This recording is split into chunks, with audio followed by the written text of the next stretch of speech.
2024 പുറത്തിറങ്ങിയ 60 മിനിറ്റ്സ് എന്നു പേരുള്ള ഒരു ജർമ്മൻ ചലച്ചിത്രത്തിന്റെ കഥയാണ് ഇന്ന് സിനിമാ കഥയിലൂടെ നിങ്ങൾ കേൾക്കാനായി പോകുന്നത്. കഥ ആരംഭിക്കുന്നത് ഒരു ബോക്സിംഗ് ജിമ്മിലാണ്. പൊതുവെ MMA അത്ലറ്റുകളെയൊക്കെ ട്രെയിൻ ചെയ്യിപ്പിക്കുന്ന ഒരു ജിമ്മാണത്. അവിടെയെന്ന് ഒക്ടേവിയോ ബെർഗ്മാൻ എന്നു പേരുള്ള ഒരു യുവാവ് ട്രെയിൻ ചെയ്യുന്നുണ്ട്. തന്റെ പ്രൊഫഷണൽ ട്രെയിനറായ കോസിമയ്ക്കൊപ്പമാണ് ബെർഗ്മാൻ ട്രെയിൻ ചെയ്തുകൊണ്ടിരിക്കുന്നത്. ബ്രൂണോ എന്നു പേരുള്ള മറ്റൊരു ഇൻസ്ട്രക്ടറും അവിടെ ഉണ്ടായിരുന്നു. ബെൻകോ എന്ന തന്റെ എതിരാളിയുമായിട്ട് ബെർഗ്മാന് വൈകാതെ ഒരു ഫൈറ്റ് വരാനുണ്ട്. വളരെ പ്രസ്റ്റീജിയസ് ആയിട്ടുള്ള ഒരു മാച്ചായിരിക്കും അത്. അന്ന് ഉച്ചതിരിന് 2 മണിക്കാണ് ആ മാച്ച് നടക്കാനിരിക്കുന്നത്. പക്ഷെ പല കാരണങ്ങൾ കൊണ്ട് മാച്ചിന്റെ സമയം ഇങ്ങനെ നീണ്ടുപോയി. ബെങ്കോ ആയിരുന്നു ഓരോ കാരണം പറഞ്ഞ് ഈ മാച്ച് ടൈം ഇങ്ങനെ വൈകിപ്പിച്ചുകൊണ്ടേയിരുന്നത്. അങ്ങനെ വെയിറ്റ് ചെയ്ത് ഒടുവിൽ ആ MMA ജിമ്മിന്റെ ഓണറും ഈ മാച്ചൊക്കെ ഓർഗനൈസ് ചെയ്യുന്ന വ്യക്തിയുമായ പോളിന് പ്രധാനപ്പെട്ട മാച്ച് നടക്കുന്ന ഇടത്തിന്റെ വ്യക്തികളിൽ നിന്നും ആ വിവരം ലഭിച്ചു. ബെർഗ്മാന്റെയും ബെങ്കോയുടെയും ഫൈറ്റ് ഉണ്ടല്ലോ, അത് കുറച്ച് വൈകിട്ടാണേലും നടക്കും എന്നായിരുന്നു അത്. 5 മണി എന്നൊരു സമയവും അവർ അറിയിച്ചിരുന്നു. സമയമുണ്ടെന്ന് അറിഞ്ഞതും ബെർഗ്മാൻ പോയി തന്റെ മകളെ ഫോൺ ചെയ്തു. ലിയോണി എന്നാണ് ബെർഗ്മാന്റെ മകളുടെ പേര്. അന്ന് ലിയോണിയുടെ ബർത്ത്ഡേ ആയിരുന്നു. ബർത്ത്ഡേക്ക് ലിയോണിക്കൊപ്പം ഉണ്ടാകും എന്ന് ബെർഗ്മാൻ വാക്കു പറഞ്ഞതാണ്. മാത്രമല്ല അവൾക്കായി ഒരു കേക്കും വാങ്ങിക്കൊണ്ടു ചെല്ലാം എന്നും പറഞ്ഞിരുന്നു. കൂട്ടത്തിലൊരു സ്പെഷ്യൽ ഗിഫ്റ്റും. ഇതാണെങ്കിൽ ഇപ്പോ മാച്ചിന്റെ സമയം വൈകി 5 മണിയായിരിക്കുന്നു.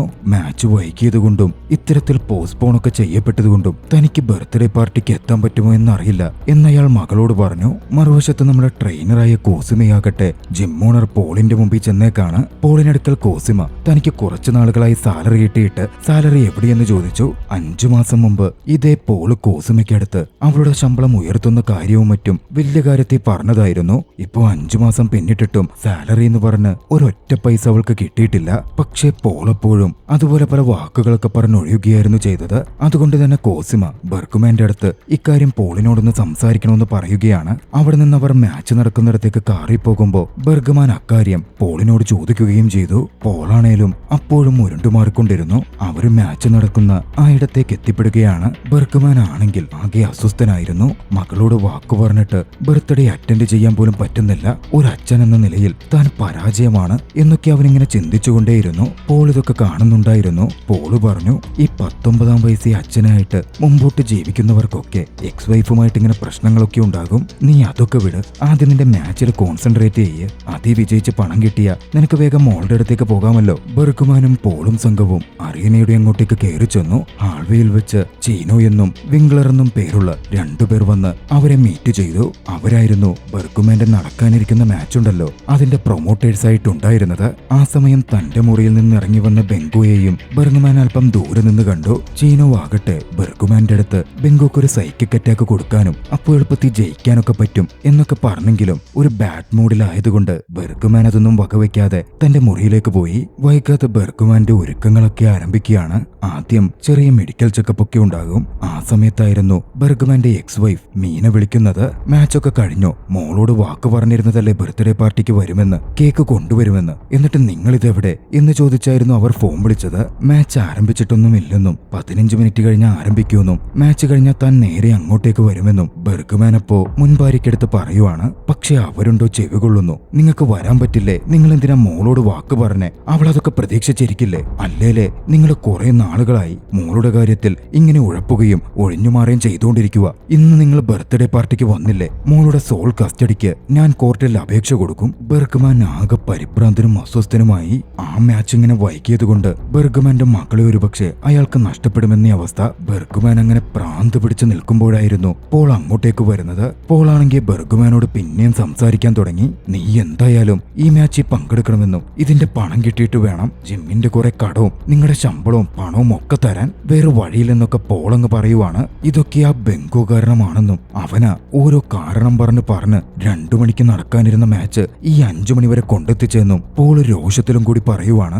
എല്ലാം കൊണ്ടും ദേഷ്യം കനത്തിരുന്ന ബെർഗ്മാൻ നേരെ അറേനയിലേക്ക് ചെന്ന് ബെങ്കോയെ നേരിട്ടവനെ മലർത്തിയടിച്ച് ഫൈറ്റും അവസാനിപ്പിച്ച് പോണം എന്ന് പ്ലാൻ ചെയ്ത് അങ്ങോട്ടേക്ക് ചെല്ലുവാണ്. ബെർഗ്മാൻ അങ്ങനെ അറേനയിലേക്ക് കയറാൻ പോകുന്നതിന്റെ തൊട്ടു മുമ്പ് അവന് വീണ്ടും ഒരു ഫോൺ കോൾ വരുന്നു. വിളിക്കുന്നത് അവന്റെ എക്സ് വൈഫായ മീനയുടെ ഭർത്താവ് ഡേവിഡ് എന്ന വ്യക്തിയാണ്. മീന കോർട്ടിൽ സോൾ കസ്റ്റഡി ഫയൽ ചെയ്യാൻ പോകുന്നുവെന്നും നാളെ ഉച്ചയോടെ അതിന്റെ ലെറ്റർ ബെർഗ്മാന് ലഭിക്കുമെന്നും ഇത്തരത്തിൽ കാര്യങ്ങൾ തെളിവുകളടക്കം ഉള്ളതുകൊണ്ട് അവന് മകളുടെ മേലുള്ള കസ്റ്റഡിയും മറ്റും നഷ്ടപ്പെടും എന്നുകൂടി ഡേവിഡ് ബെർഗ്മാനോട് വ്യക്തമായി പറയുവാണ്. അതും കൂടി കേട്ടതോടെ ബെർഗ്മാന്റെ ദേഷ്യമങ്ങ് ഇരച്ചു കയറി. ഒരച്ഛനെന്ന രീതിയിൽ ബെർഗ്മാനും അവകാശങ്ങളുണ്ടല്ലോ. ബെർഗ്മാൻ അതൊക്കെ മീനയോട് പറഞ്ഞ് വാദിക്കാൻ ശ്രമിച്ചു. പക്ഷെ മീന പറഞ്ഞു, 7 കൊല്ലത്തോളം നിങ്ങൾ മോളെ തിരിഞ്ഞുപോലും നോക്കിയിട്ടില്ല. ഞാൻ അവളുടെ എല്ലാ കാര്യവും നോക്കിയത്. എന്നിട്ടും നിങ്ങൾ ചോദിച്ചപ്പോ ഞാൻ കസ്റ്റഡി തന്നു. പക്ഷേ ആ നിങ്ങളാ മോളോട് വാക്ക് പറഞ്ഞത് തെറ്റിക്കുകയും അവളെ വീണ്ടും അതിന്റെ പേര് ദുഃഖിപ്പിക്കുകയും ചെയ്യുന്നേ. ഇത് മുമ്പോട്ട് കൊണ്ടുപോകാൻ സാധിക്കില്ല.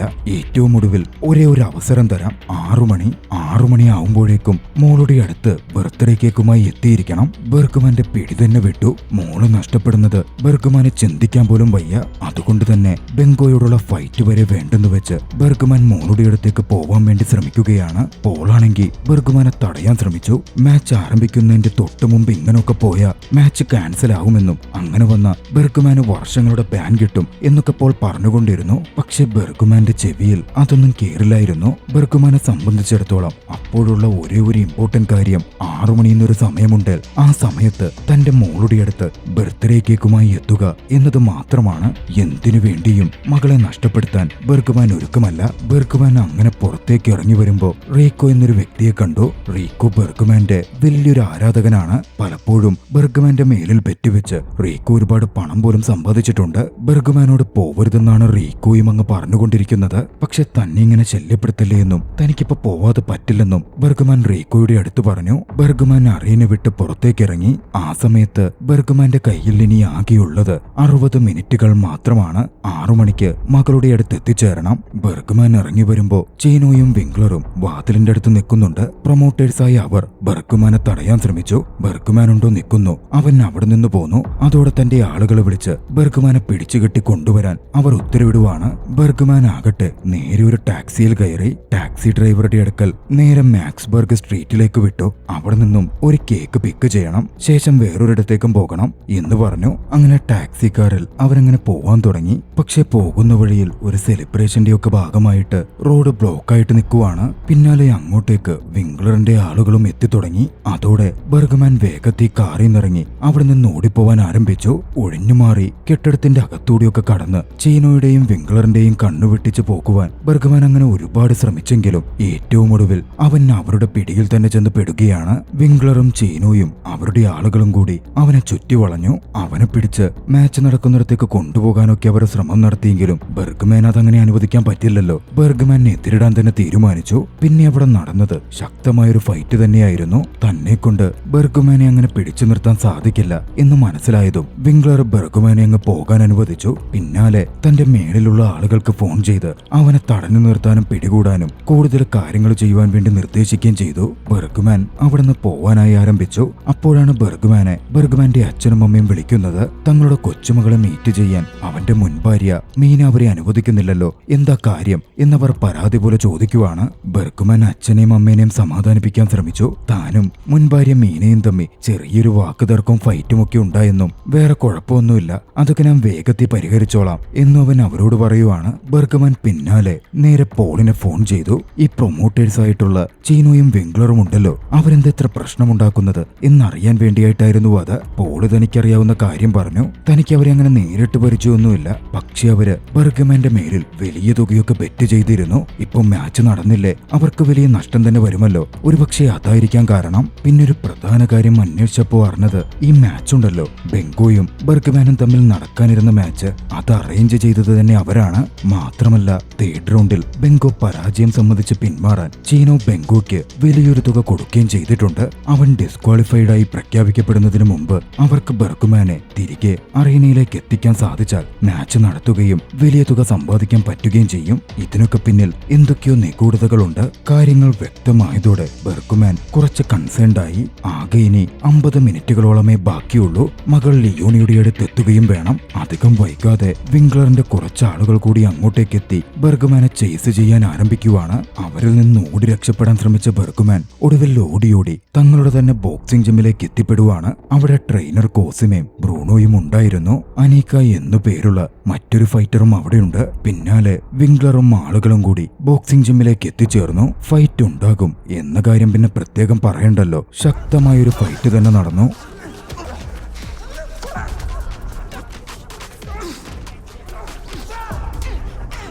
ഒരു ഘട്ടം കഴിഞ്ഞതും താൻ രക്ഷപ്പെട്ടു പോവുകയാണെന്നും ഇവരെയൊക്കെ ഇവിടെ തന്നെ പിടിച്ചു നിർത്തിയേക്കണം എന്നും ബെർഗ്മാൻ കോസിമയോട് പറഞ്ഞു. എന്താണെന്ന് ചോദിച്ചപ്പോ മകളെ നഷ്ടപ്പെടാൻ പോകുന്ന കാര്യവും ബാക്കി വിശദീകരണവുമൊക്കെ വേഗത്തിൽ ബെർഗ്മാൻ അവളോടങ്ങ് പറഞ്ഞു. കൂട്ടത്തിൽ മാക്സ്ബർഗ് സ്ട്രീറ്റിൽ താൻ കേക്ക് ഓർഡർ ചെയ്തിട്ടുണ്ടെന്നും അതൊന്ന് വാങ്ങി ലിയോണിയുടെ അടുത്തേക്ക് എത്തിക്കാമോ എന്നൊരു സഹായവും കൂടി ബെർഗ്മാൻ അവളോട് ചോദിച്ചു. കോസിമയ്ക്ക് അതിൽ എതിർപ്പൊന്നും ഉണ്ടായിരുന്നില്ല. ബെർഗ്മാൻ അവിടെ നിന്ന് പോയതിന് പിന്നാലെ വിംഗ്ലർ തന്റെ ഗണ്ണ് പുറത്തെടുത്തു. ഫൈറ്റ് നിർത്തുവാൻ ബഹളം കൂട്ടി. പിന്നെ പറയണോ, ബെർഗ്മാൻ പോയ കാര്യം മനസ്സിലായതും വിംഗ്ലറും സംഘവും കൂടി ബെർഗ്മാനെ തിരഞ്ഞ് തെരുവിലേക്ക് വീണ്ടും ഇറങ്ങി. വിംഗ്ലറിന്റെ ആളുകളൊടുവിൽ ബെർഗ്മാന്റെ അടുത്ത് എത്തുകയും ചെയ്തു. എന്ത് ചെയ്യണം എന്നറിയാതെ ബെർഗ്മാൻ ഒരു നിമിഷം ചിന്തിച്ചു നിന്നു. അപ്പോഴാണ് അടുത്തതാണ്ടെ പോലീസിന്റെ പട്രോളുകാർ കിടക്കുന്നു. അതൊരു അവസരമായി കണ്ട് ബെർഗ്മാൻ പോലീസുകാരന്റെ അടുത്ത് ചെന്ന് പോലീസുകാരനെ ബുള്ളി ചെയ്ത് ഒരു കാര്യവുമില്ലാണ്ട് പ്രശ്നമുണ്ടാക്കാൻ തുടങ്ങി. അതോടെ അവർ ബെർഗ്മാനെ അറസ്റ്റ് ചെയ്ത് അടുത്ത സ്റ്റേഷനിലേക്ക് കൊണ്ടുപോകാൻ ആരംഭിച്ചു.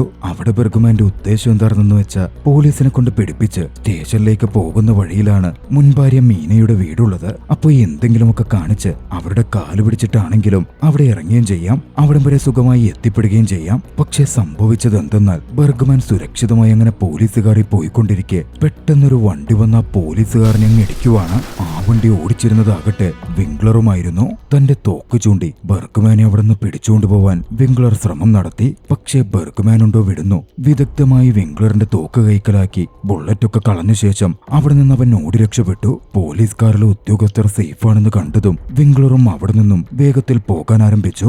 ഓടിക്കൊണ്ടിരുന്ന ബെർഗ്മാന് ആ സമയമാണ് പോളിന്റെ ഫോൺ കോൾ വരുന്നത്.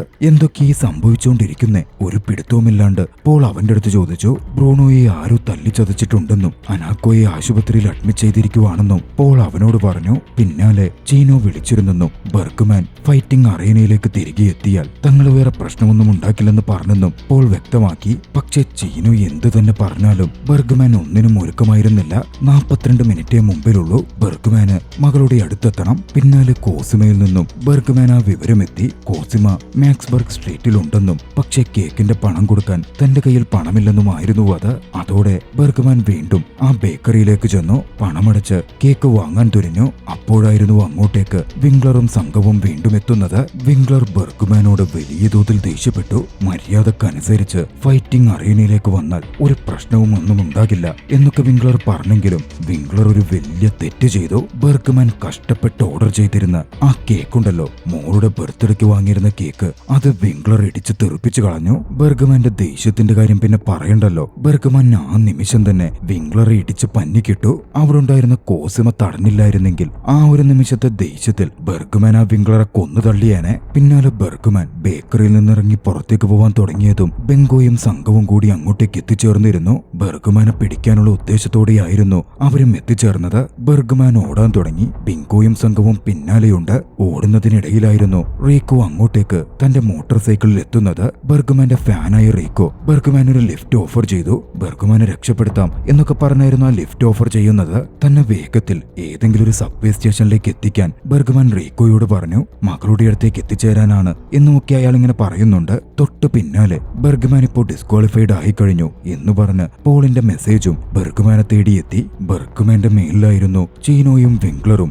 എന്തിനേറെ എതിരാളി ബെൻകോ പോലും ബെറ്റ് കിട്ടിയിരുന്നത്. അവരുടെയൊക്കെ പൈസ പോയി. വൈകാതെ റീക്കോ ബെർഗ്മാനെ ഈ സബ് സ്റ്റേഷന്റെ അടുത്തുള്ള ഒരിടത്തേക്ക് എത്തിക്കുവാണ്. പിന്നാലെ തന്നെ റീക്കോ ബെർഗ്മാനോട് ക്ഷമ ചോദിച്ചു. അവിടെ എത്തുന്ന ആളുകൾ എന്ത് പറയുന്നു അതൊക്കെ അനുസരിക്കാനും പറഞ്ഞു. ബെർഗ്മാൻ ഒരു എത്തും പിടിയും കിട്ടുന്നുണ്ടായിരുന്നില്ല. ബെർഗ്മാൻ അവിടെ ബന്ദിയാക്കി ഇരുത്തപ്പെട്ടു. പിന്നാലെ ഒരു കാറിൽ അങ്ങോട്ടേക്ക് ഒരു ലേഡി വന്നു. അവരുടെ പേര് ഡാനിക്ക എന്നാണ്. യാഥാർത്ഥ്യത്തിൽ ആ ലേഡി സെർബിയ എന്നുള്ള ഒരു മാഫിയ ബോസ് ആയിരുന്നു. ബെർഗ്മാന്റെ മുമ്പിലേക്ക് വന്നിരുന്ന ആ ലേഡി ബെർഗ്മാൻ ആർക്കു വേണ്ടിയാ വർക്ക് ചെയ്യുന്നേ എന്നൊരു ചോദ്യം അങ്ങ് ചോദിച്ചു. അവരുടെ ചോദ്യം കേട്ടതും ബെർഗ്മാൻ ആകെ കൺഫ്യൂസ്ഡ് ആയി. അവനങ്ങനെ ആർക്കു വേണ്ടിയും ഒരു ജോലി നോക്കുന്നൊന്നുമില്ല. പിന്നാലെ ആ ലേഡി ചോദിച്ചു, അങ്ങനെ ആർക്കു വേണ്ടിയും വർക്ക് ചെയ്യുന്നില്ലെങ്കിൽ ഈ ചീനോക്കെതിരെയൊക്കെ നിനക്കെന്താ പ്രശ്നം? എന്തിനാ നീ ഫൈറ്റിംഗ് റിംഗ് വിട്ട് ഓടിപ്പോന്നത്? വൈകാതെ കാര്യങ്ങൾ സത്യസന്ധമായി തന്നെ ബെർഗ്മാൻ പറഞ്ഞു. 6 മണിക്ക് മുമ്പ് മകളെ കാണണമെന്നും ഇല്ലെങ്കിൽ മകളെ തന്റെ എക്സ് വൈഫ് സോൾ കസ്റ്റഡിയിലൂടെ മൊത്തത്തിൽ കൊണ്ടുപോകും എന്നുമൊക്കെയുള്ള കാര്യങ്ങൾ. പിന്നാലെ ആ ലേഡി തന്റെ ആളുകളോട് ചീനോയെ ഫോൺ ചെയ്യാൻ പറഞ്ഞു. 5 ലക്ഷം അവർ ബെറ്റ് വെച്ചിട്ടുണ്ടായിരുന്നു. തന്റെ പണം എപ്പോ കിട്ടുമെന്നും പണം കിട്ടിയില്ലെങ്കിൽ ചീനോയ്ക്കും ചീനോയുടെ സഹോദരനും 2 ശവപ്പെട്ടി അങ്ങ് വാങ്ങിവെച്ചേക്ക് എന്നുള്ള ഭീഷണിയുമായിരുന്നു ചീനോയുടെ ചെവിയിലെത്തിയത്. ചീനോയും പരിഭ്രാന്തനായി. ബെർഗ്മാൻ ആണെങ്കിൽ അവിടെ നിന്ന് പോയേ മതിയാവൂ. മാഫിയ ബോസായ ലേഡിയുടെ ആളുകളും അവിടെ നിൽക്കുന്നുണ്ട്. പക്ഷേ രക്ഷപ്പെടാതെ വയ്യല്ലോ. ബർഗ്മാൻ ഒരു അവസരം കിട്ടിയതും ഇരുന്ന ചെയർ തന്നെ പൊക്കിയെടുത്ത് അവിടെ നിന്ന് ഓടി നേരെ സബ്വേ സ്റ്റേഷനിലേക്ക് ചെന്നു. നേരെ ഒരു ട്രെയിനിലേക്കും കയറി. ട്രെയിനിലേക്ക് കയറിയതും അവിടെയുള്ള യാത്രക്കാരോട് സഹായം അഭ്യർത്ഥിച്ച് കെട്ടി നിർത്തിയിരുന്ന ചെയറിൽ നിന്നും ബർഗ്മാൻ മോചിതനായി. ഒപ്പം അവിടുന്ന് തന്നെ ഒരു ന്യൂസ് അനൗൺസ്മെന്റും ബർഗ്മാൻ നോക്കിക്കണ്ടു. ബർഗ്മാൻ പോലീസ് കാറിൽ പോയപ്പോ ഒരു ഹാമർ കാർ വന്ന് പോലീസ് കാറിൽ ഇടിച്ചല്ലോ. വിംഗ്ലറിന്റെ കാർ. ആ കാർ അന്വേഷിച്ചുകൊണ്ടുള്ള ഒരു അനൗൺസ്മെന്റ് ആയിരുന്നു അത്. നടന്ന അത്രയും കാര്യങ്ങൾ കൊണ്ട് തന്നെ ബർഗ്മാൻ അന്ന് ആകെ അവശനായിരുന്നു. ട്രെയിനിൽ അങ്ങനെ പോയിക്കൊണ്ടിരിക്കെ ബർഗ്മാൻ അങ്ങ് ഉറങ്ങിപ്പോവുകയും ചെയ്തു. ഡെസ്റ്റിനേഷനിൽ എത്തിയപ്പോഴായിരുന്നു ബർഗ്മാൻ ഞെട്ടിയുണർന്നത്. അവൻ ട്രെയിനിൽ നിന്ന് വേഗം പുറത്തേക്ക് ഇറങ്ങി. പക്ഷെ ബർഗ്മാൻ ഇറങ്ങുമ്പോ ബെങ്കോയും സംഘവും അങ്ങോട്ടേക്ക് എത്തിച്ചേർന്ന് നിൽക്കുന്നുണ്ടായിരുന്നു. ബർഗ്മാൻ അവിടുന്ന് ഓടാൻ തുടങ്ങി. ഓടിയോടി ഒരു നൈറ്റ് ക്ലബിലേക്ക് കയറി. ബെങ്കോയും സംഘവും പിന്നാലെ ഓടിയെത്തി. അവിടെ വെച്ചൊരു ഫൈറ്റ് തന്നെ അരങ്ങേറി. ഫൈറ്റിനിടയിൽ ബെങ്കോയുടെ ഒരാൾ ബർഗ്മാനെ കത്തിക്കൊണ്ടുപോലും കുത്തി. എന്തൊക്കെ സംഭവിച്ചാലും ബർഗ്മാന് പോയേ പറ്റൂ. പരിക്കേറ്റിരുന്നിട്ടും ബർഗ്മാൻ ബെങ്കോയോട് അവിടെ വെച്ച് ഫൈറ്റ് ചെയ്തു. ശക്തമായൊരു ഫൈറ്റ് തന്നെ നടന്നു. നല്ല രീതിയിൽ ബുദ്ധിമുട്ടൊക്കെയുള്ള ഫൈറ്റ് തന്നെയാണെങ്കിലും അവിടെ വെച്ച് വിജയിക്കാൻ ബർഗ്മാൻ അന്ന് സാധിക്കുവാണ്. ആ നൈറ്റ് ക്ലബിൽ നിന്ന് ബർഗ്മാൻ പുറത്തേക്ക് വരുമ്പോ പോൾ അതിലൂടെ നടന്നു വരുന്നത് അവൻ കണ്ടു. അപ്പോഴാണ് ബർഗ്മാൻ മനസ്സിലാക്കുന്നത് ഇത്രയും സമയവും തന്റെ ലൊക്കേഷൻ തന്നെ പിടികൂടാൻ വരുന്നവർക്ക് അയച്ചു കൊടുത്തുകൊണ്ടിരുന്നത് പോളാണെന്ന സത്യം. അന്ന് ഡ്രസ്സിംഗ് റൂമിൽ വെച്ച് ബർഗ്മാൻ പോകുമെന്ന അവസ്ഥ എത്തിയപ്പോഴേ പോൾ ബർഗ്മാന്റെ വാച്ചിൽ GPS ആക്ടിവേറ്റ് ചെയ്തിരുന്നു. അതാണെങ്കിൽ പോളിന്റെ സെൽഫോണുമായിട്ട് കണക്റ്റഡുമാണ്. പോളും ബർഗ്മാനും അതിനെപ്പറ്റി സംസാരിച്ചു. തന്റെ മുമ്പിൽ മറ്റു വഴിയൊന്നുമില്ലായിരുന്നെന്നും അതുകൊണ്ടാണ് ഇതൊക്കെ ചെയ്തു പോയത് എന്നും ക്ഷമയോടെ പോൾ പറഞ്ഞു. ബർഗ്മാൻ റിങ്ങിലേക്ക് തിരികെ വന്ന് ഫൈറ്റിൽ പങ്കെടുക്കണം എന്നാ താനും ആഗ്രഹിച്ചിരുന്നതെന്നും അറിയാലോ ജിമ്മിന്റെ അവസ്ഥ, പണം വേണമായിരുന്നടാ എന്നൊക്കെ പോൾ ഇങ്ങനെ പറഞ്ഞുകൊണ്ടേയിരുന്നു. പക്ഷെ അവരിങ്ങനെ നിന്നെ അറ്റാക്ക് ചെയ്യും, കൊല്ലാനുള്ള ശ്രമത്തിലേക്കുമൊക്കെ പോയപ്പോഴാ ഇത് കാര്യങ്ങൾ പന്തിയല്ലെന്ന് എനിക്ക് തോന്നിയേ. പക്ഷേ ഒന്നും ചെവി കൊള്ളാനുള്ള അവസ്ഥ ബർഗ്മാൻ അപ്പോ ഉണ്ടായിരുന്നില്ല. പോളിനോട് കൺമുമ്പിന്ന് പൊക്കോളാനും ഇല്ലെങ്കിൽ ചിലപ്പോൾ ഞാൻ നിന്നെ കൊന്നുപോകും എന്നും ബർഗ്മാൻ പറഞ്ഞു. അവിടെ നിന്ന് രക്ഷപ്പെട്ടുപോയി ബർഗ്മാൻ നേരെ പോയത് പാരന്റ്സിന്റെ വീട്ടിലേക്കായിരുന്നു. മുറിവുകളൊക്കെ ട്രീറ്റ് ചെയ്യാൻ വേണ്ടിയിട്ടായിരുന്നു അത്. തങ്ങളുടെ മകന്റെ അവസ്ഥ കണ്ട് പാരന്റ്സ് വറീഡായെങ്കിലും ബർഗ്മാൻ അതൊന്നും നോക്കി നിൽക്കാനുള്ള സമയമുണ്ടായിരുന്നില്ല. വേഗത്തിൽ മുറിവുകളൊക്കെ ഒരു തരത്തിൽ വെച്ചുകെട്ടി ബർഗ്മാൻ അവിടെ ഇരിക്കാൻ തുടങ്ങി. അപ്പോഴാണ് പോളിന്റെ ഫോൺ കോൾ വരുന്നത്. പോളിനെ വിംഗ്ലറും മറ്റും ബന്ദിയാക്കി തോക്കിൻ മുന്നിൽ നിർത്തി പറയിപ്പിക്കുകയായിരുന്നു. കാര്യങ്ങളൊക്കെ സോൾവ് ആക്കാൻ ഒരു അവസരം വന്നിട്ടുണ്ടെന്നും ഈ മാച്ച് റീഅറേഞ്ച് ചെയ്താൽ മാത്രം മതിയെന്നും അപ്പോൾ ഒരുപാട് പണം കിട്ടും, പ്രശ്നങ്ങളൊക്കെ അവസാനിക്കുകയും ചെയ്യും എന്നൊക്കെ പോള് പറഞ്ഞു. അതിനായി മീറ്റ് ചെയ്യണമെന്നും പറഞ്ഞു. പക്ഷെ കൃത്യമായി പറഞ്ഞ പോളിനെ കൊണ്ട് അവർ പറയിപ്പിക്കുമായിരുന്നു. ആദ്യം അതൊന്നും ബർഗ്മാൻ കാര്യമായിട്ട് എടുത്തതേയില്ല. പിന്നെ പ്രശ്നം അവസാനിക്കട്ടെ എന്ന് കരുതി മകൾക്ക് ഗിഫ്റ്റ് കൊടുക്കാനുള്ള പെറ്റിനെ എടുക്കാൻ അനിമൽ ഷെൽട്ടറിൽ പോകുമ്പോ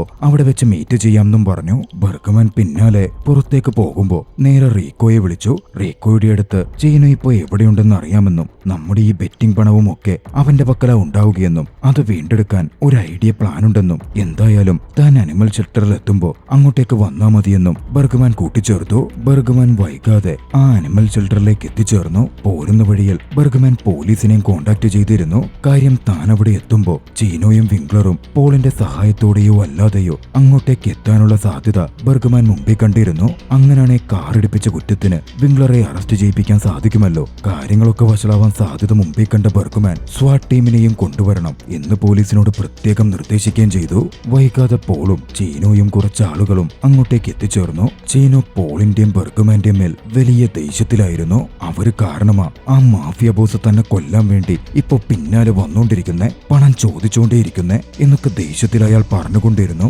ഇതേ സമയം മാഫിയ ബോസിന്റെ ആളുകളും അങ്ങോട്ടേക്ക് എത്തിച്ചേർന്നിരുന്നു. അവർ ചീനോയെയും സംഘത്തെയും ആക്രമിക്കാൻ തുടങ്ങി. അതോടെ ചീനോ പോളിനെയും ബർഗ്മാനെയും അടുത്തുള്ള ഒഴിഞ്ഞ കെട്ടിടത്തിലേക്ക് മാറ്റി. തൊട്ടു പിന്നാലെ ബർഗ്മാൻ വിളിച്ചിരുന്ന പോലീസുകാരും എത്തിയതോടെ പോലീസും മാഫിയ ബോസിന്റെ ആളുകളും തമ്മിൽ ഷൂട്ടൌട്ട് ആരംഭിച്ചു. തന്റെ പണം മുഴുവൻ പോയി. ആകെ പ്രശ്നമായി. ചീനോ ആണെങ്കിൽ തലപുകഞ്ഞു നിൽക്കുമായിരുന്നു. ബർഗ്മാനെ കൊല്ലുമെന്ന രീതിയിൽ ചീനോ ദേഷ്യപ്പെട്ട് അവന്റെ നേരെ തോക്ക് ചൂണ്ടി. പോളിന്റെ ഷോൾഡറിലും കാലിലും ചീനോ വെടിവെക്കുകയും ചെയ്തു. ബർഗ്മാനെ വെടിവെക്കാൻ ചീനോ പോയപ്പോഴേക്കും കോസിമ അങ്ങോട്ടേക്ക് എത്തിച്ചേർന്നിരുന്നു. കോസിമ ചീനോയെ ആക്രമിച്ചു. ബർഗ്മാനും കോസിമയുടെ ഒപ്പം ചേർന്നു. പക്ഷെ ഒന്നും അത്രയ്ക്ക് എളുപ്പമായിരുന്നില്ല. ചീനോ ശക്തമായി കയ്യിൽ കിട്ടിയതുകൊണ്ട് അവരെ ആക്രമിച്ചു. പോരാട്ടങ്ങൾക്കൊടുവിൽ ചീനോയുടെ തോക്ക് ബർഗ്മാന്റെ കയ്യിൽ വന്നു പെട്ടു. ബർഗ്മാൻ ചീനോക്ക് നേരെ തോക്ക് ചൂണ്ടിയതും ചീനോ ഭയപ്പെട്ട് അവിടെ നിന്നോടി. അതിനോടകം പുറത്തുള്ള പോലീസും കാര്യങ്ങൾ ഏറെക്കുറെ തീരുമാനമാക്കിയിരുന്നു. ബർഗ്മാൻ പിന്നാലെ തന്റെ മകളെ കാണുവാൻ മകളുടെ അടുത്തേക്ക് പോകാൻ തുടങ്ങി.